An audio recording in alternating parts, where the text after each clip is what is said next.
Doesn't matter where you go. You disagree with the popular propaganda of that church or that group, you're getting kicked out, or you're getting ridiculed, or you're getting put down. Something's going to happen.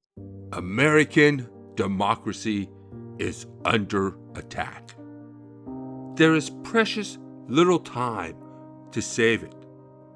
Many still are not focused on the greatest risk: state houses.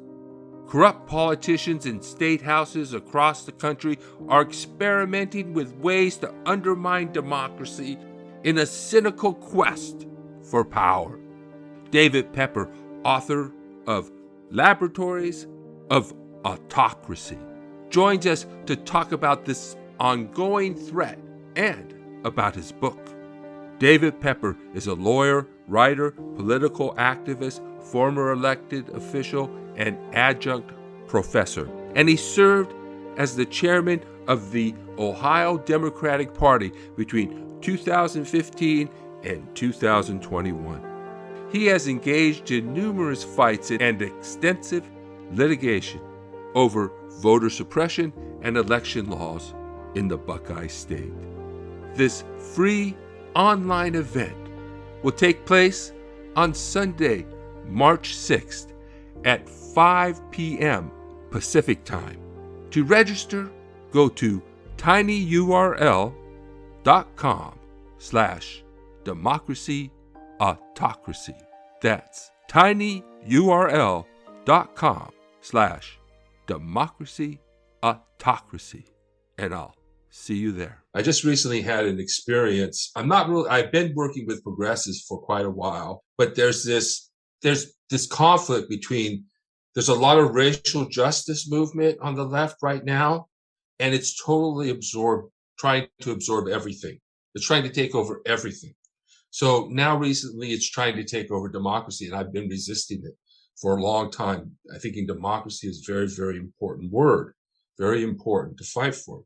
And yet now they're saying, well, no, voting rights, people don't care about democracy. Young people don't care about democracy. They don't think it's important.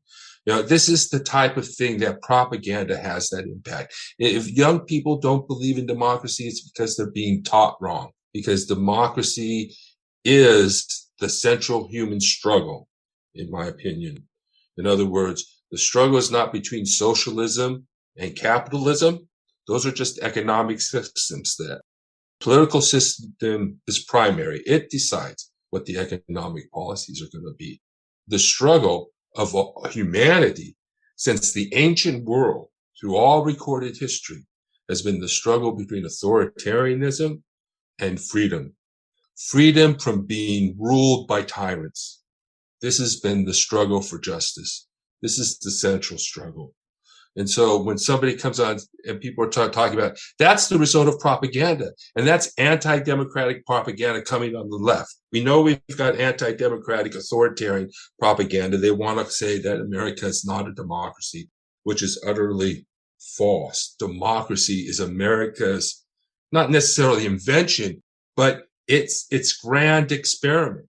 Can a people rule themselves, not be ruled by a king, but rule themselves through voting and through democratic processes? And so one thing about that just comes to mind is Article 1, Section 4, which basically gives Congress the power to regulate federal elections, because they were afraid that some states might not participate or might refuse to participate, or that they might create certain laws that would be too restrictive on voting rights, on people's right to vote. And the result is distorted. In America, this is the land of the free. We can't have one state be a democracy and other states be dictatorships. This is not that loose of a quote unquote republic or federation. It's the United States of America, the land of the free. So, but how do people absorb this falsehood, right? And Q is a great example of just absorbing complete falsehood, being completely and utterly deceived. There's always some truth to propaganda, so I don't want to make it seem like there's not something to trick people. There's some truth in there, usually designed to trick people, but there's nothing rational. And now they're saying, oh, things are insane.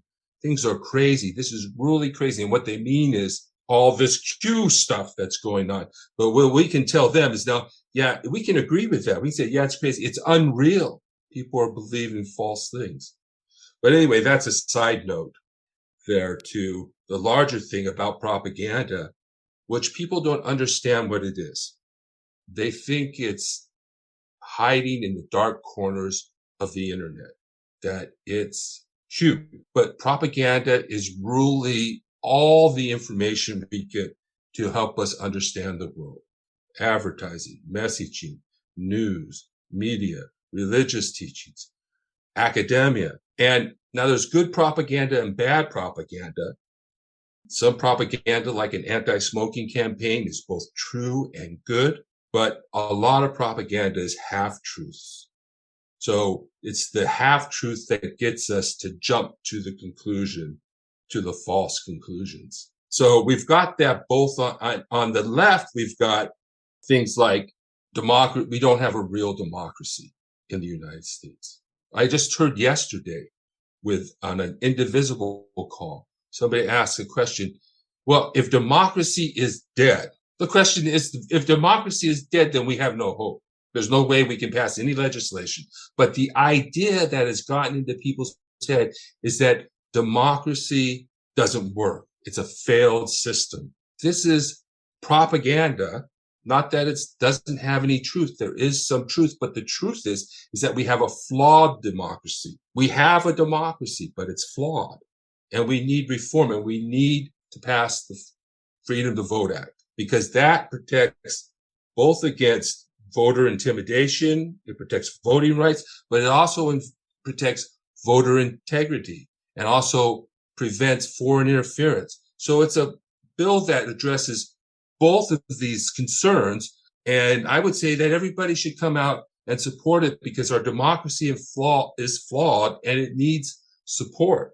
Even just saying, we know there's some truth to the fact that democracy isn't working correctly or right. And so we can have that, but even that just sort of puts in people's minds negative things about democracy. And socialism, I don't know, doesn't really care, doesn't really put democracy up there. It's not really that high on the list. They feel the economic system has to be addressed first. So that may be where that comes from. It could all come from the same source. I mean, who benefits from that the most? It's Putin. Whether he is the source or whether he takes that propaganda and spreads it himself or what. But he's the one who's benefiting from the anti-democratic propaganda. And the left doesn't realize it. So, and they have, like we're talking about Christian nationalism, right? And my concern with that is that it's going to come off as us calling Christians Nazis, that we can't really just make the distinction effectively. In fact, I went to a poor people's campaign, another Zoom meeting, of course, and really start rattling off on the anti-American, on Christian nationalism. I call that anti-Christian propaganda. And they start talking about colonialism. Well, colonialism was a long time ago. Not to say it doesn't have an impact. It's really hard to draw a connection between the modern Christian nationalism and colonialism from the 18th century. And in that sense, you might as well just condemn all of Christianity, because you're going back so far that you really got to the root of the Christian mission at that time. So there isn't really that distinction that's being made between Christian nationalism and regular Christianity. I'd rather have them call them heretics than Nazis, because it would be true. And I'd rather have them come out and start a revival of true Christianity rather than to be against a form of Christianity that is ill-defined. And then there's nobody marching under that banner. There aren't people marching on the streets under the banner of Christian nationalism. Let's not create that banner for them. And so what I see it as, and it's unfortunate because it's Poor People's Campaign is the one who's really pushing this. It's really causing us to lose. It's really, if we come off as anti-American, anti-Christian socialists, we're not winning anything. So we got propaganda coming from both sides that is frustrating our ability to save democracy and rule ourselves, because we got it coming at us from both sides. And that's just a lot of different things that have gone on. I've read an article on another thing with Protect Democracy, and the idea that when we talk about race, we lose white voters. That's what he said. Now, I'm more concerned about when we talk about socialism, we lose voters. If we're not careful, when we talk against Christianity, we lose American voters. But he said that that's the historical impact, that when we focus on race, we lose white votes. So some people say we shouldn't focus on race. I'm not there. I think most Americans want to are against racism. I believe that. And I think many people don't think they're racism. And I think sometimes we call people racist. We probably shouldn't. Even if they are, we probably shouldn't. And so there's this problem with making sure that we can get enough votes, getting people on board and not attacking our allies, not calling our allies not socially enough or not sufficiently progressive, or whatever we call them, racist because they don't agree with what we're teaching, with what's being done at our schools or something. Like, I don't really agree with the attempt to teach other people's kids things. I personally, my experience has been that I can't believe that people would go through high school and junior high school and elementary school and not learn about the civil rights movement, not learn about slavery. That doesn't make any sense to me. So I'm very suspicious of the purposes of going into our schools and trying to tell our schools and our teachers what to teach our kids. That really is going to piss people off. My brother on Thanksgiving, he said, I got this letter from the school district, and of course it was about pronouns. And he said he felt like it hit him right in the chest, and we have people in this world who don't accept gays. They haven't accepted gays yet. When are we good? Are we now? We're trying to pressure them to accept theys. I mean, it's kind of, have we lost our mind? It's kind of crazy. So I think that there's a whole cult that's grown up. So not only is the left a cult, the right's a cult, the left's a cult. So we're now in the middle, and we need to all move away from the extremes, I think, and come together.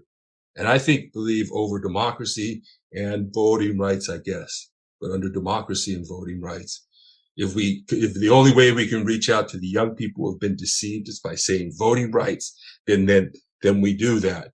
And I support voting rights all the way. But what I don't support is dissing democracy, either the word or just the ideal that it stands for. You provide a lot of great response. You're actually touching so many points already. You're talking about democracy threats, because to me it just obviously connects, because the branding. I want to touch about the branding. Christian nationalism is bad branding because of the history. Yes. Nazis were super nationalistic. I agree with that. And when you mentioned that for a second, hit me the gut. Like, oh, no. You should not even think about it. Now I have one brain cell agree with that. No. Like, completely disavow that. I think branding of it is very important, because if you don't understand history, unfortunately, you're going to make these very, very catastrophic errors. I mean, let's just be very clear. And then you're going to drive more people away. And it's true. If you talk about race, you do lose a certain amount of white people, especially those who are so fed up with hearing, I'm getting tired of being called a racist, even though I haven't been a racist for my entire life. I'll say most people in this country are not racist.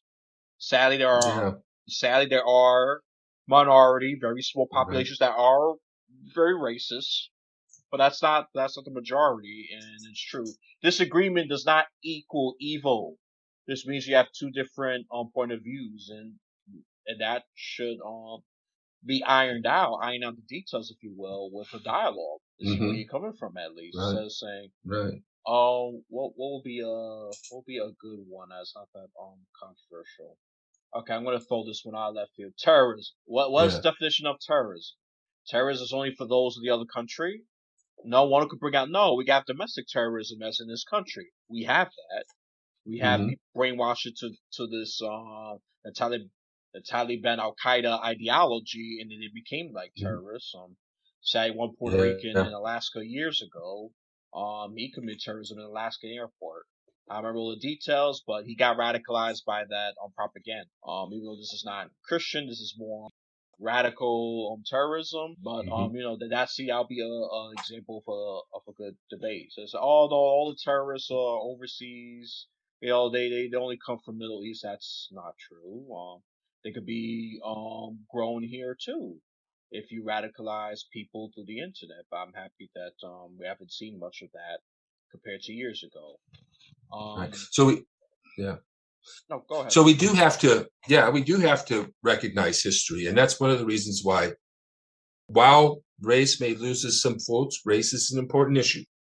So how do we deal with that without votes? And I do agree with you. I don't think most people are racist.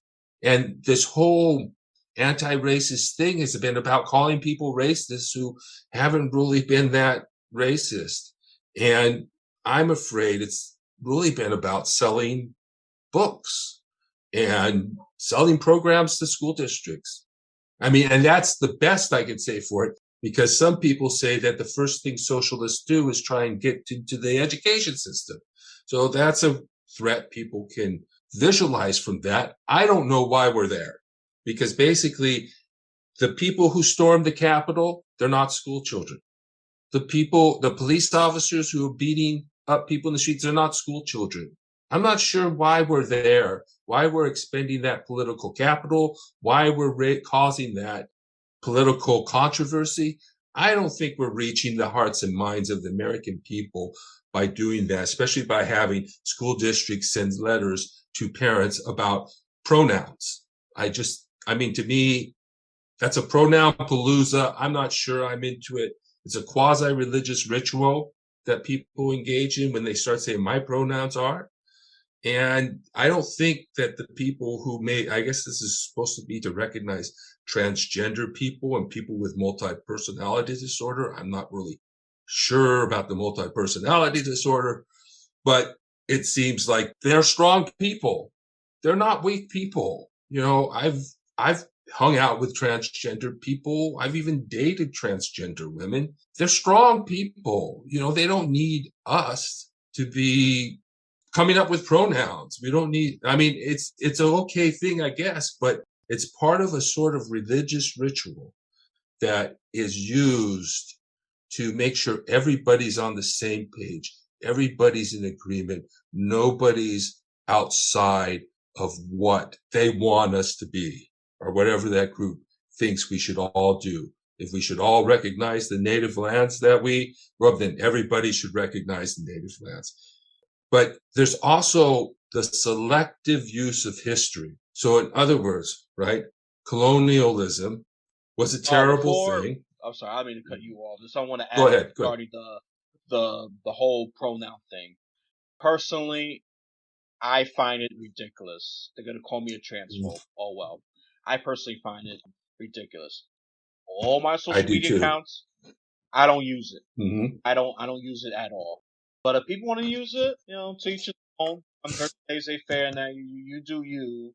And it's funny, even a very few Hispanic people has engaged in. And I can just tell you, Hispanic people, doesn't matter left or right, 97% of them has rejected that pronoun stuff. They said, no.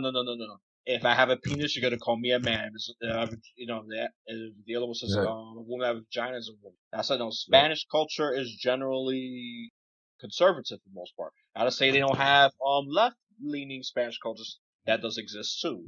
But when it comes to this pronoun stuff, I gotta tell you, at best 3% favor that, and those are very young Hispanic men and women, like very young. If you talk to a 40, 50-year-old or older, they reject that down and they find it silly. They just want their students to be educated, not to be brainwashed into this. Right. I have to be honest, like cultist, religious It's thing.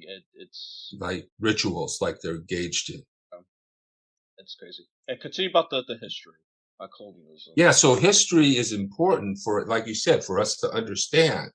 But there's a selective use of history. If you go to colonialism, right, 18th century, I guess 17th century, I'm not sure.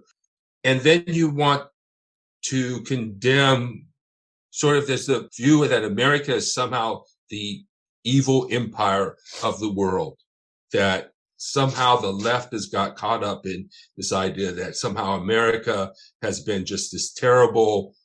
Well, if you only go back to colonialism, what empire is really better? I mean, empires are empires, right? There isn't a distinction. Was the Roman Empire somehow, America is not a worse empire than any other empire. So it's not like we're using these things and judging things based on our modern sensibilities, but not on the actual history and reality of the world. I have a saying, history is a litany of atrocity. Every country, everywhere, bloodshed, war, abuse, torture, all horrible things, greed, hunger. This is what we're trying to solve. This is the problems we're trying to solve. And we're not going to get anywhere if we're just looking for someone to blame. We're looking to blame the United States.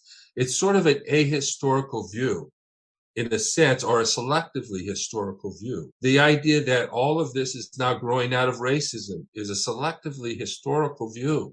It's focused on America, but this attack on democracy is worldwide. It's happening all over the world. And it's the result of a lot of things, not the least of which is our failure to support democracy. And our failure to support, and Europe's failure to support democracy, is the resultant part of failures on our parts to be successful.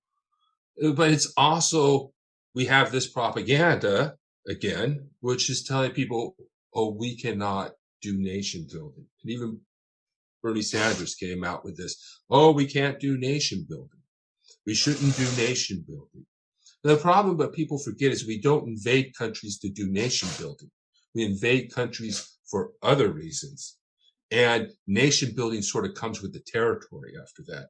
We can't just invade a country and then just dump a dictator in charge like Pinochet in Chile and think that that's all we have to do. We have to promote democracy in the world, and we have to do nation building because we invaded a nation and we can't leave them in shambles. And also, we need to promote democracy around the world. And one of the false things about, oh, we can't do anything, the idea is that we can't do anything. No, we can do something. We can do something to support democracy around the world.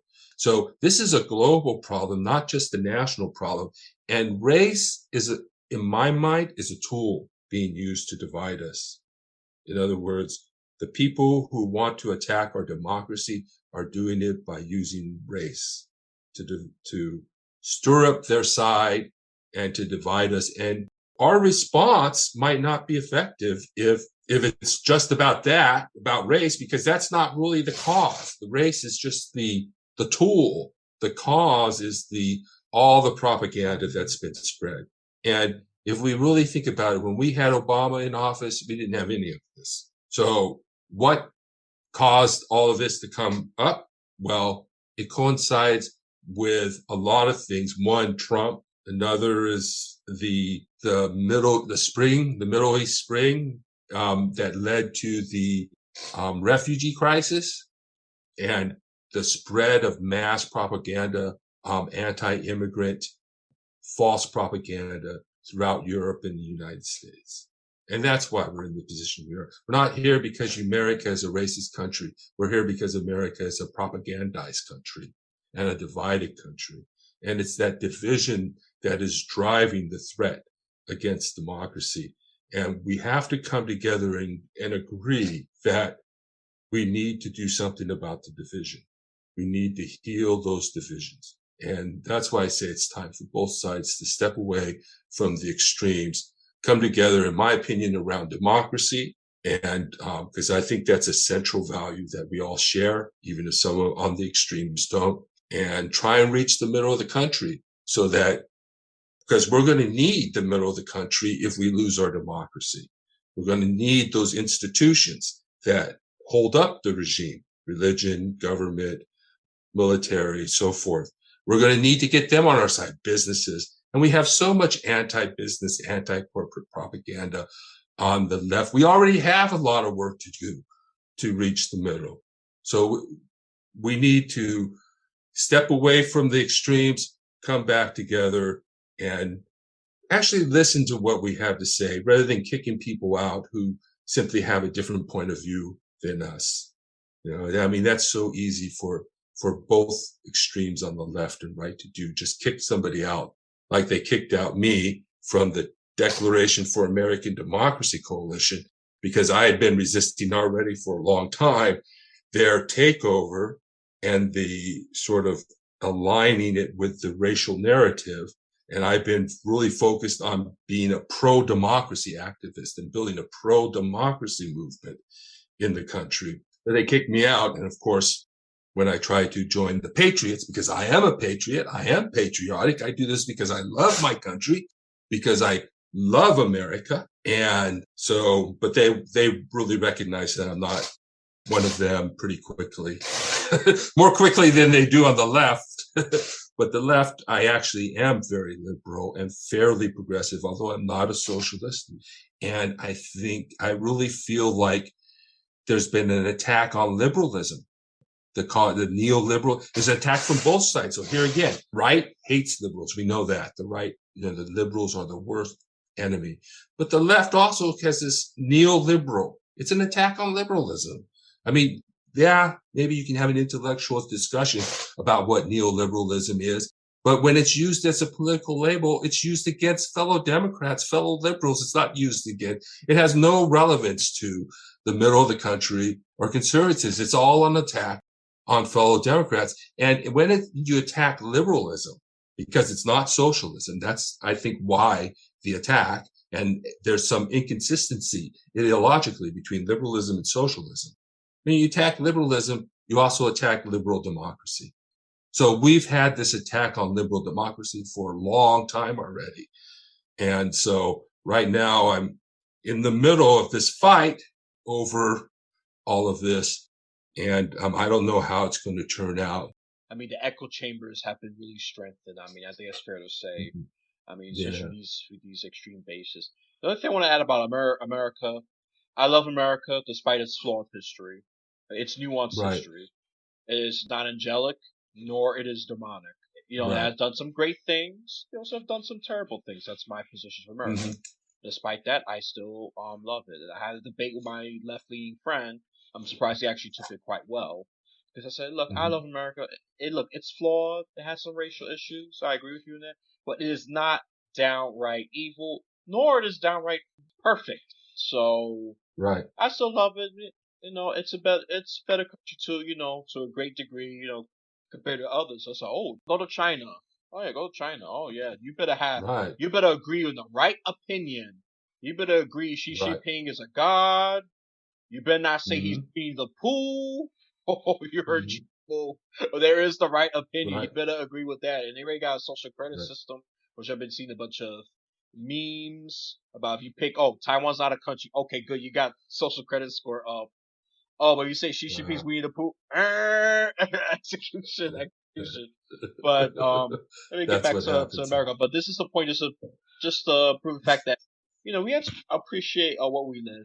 Can we be critical of America while appreciating it? Of course. That's what makes us authentic. I think a true patriot will be critical and still love America. I mean, if you want your friends to approve, you have to be objectively honest and you have to be critical at times. Not that downright say, America is a great Satan, just like a lot of other Muslim nations have called us. I forgive them. Whatever. I give them the First Amendment over there. I'm that gracious to be critical of America. So but what are we comparing ourselves? America to Russia, China, North Korea.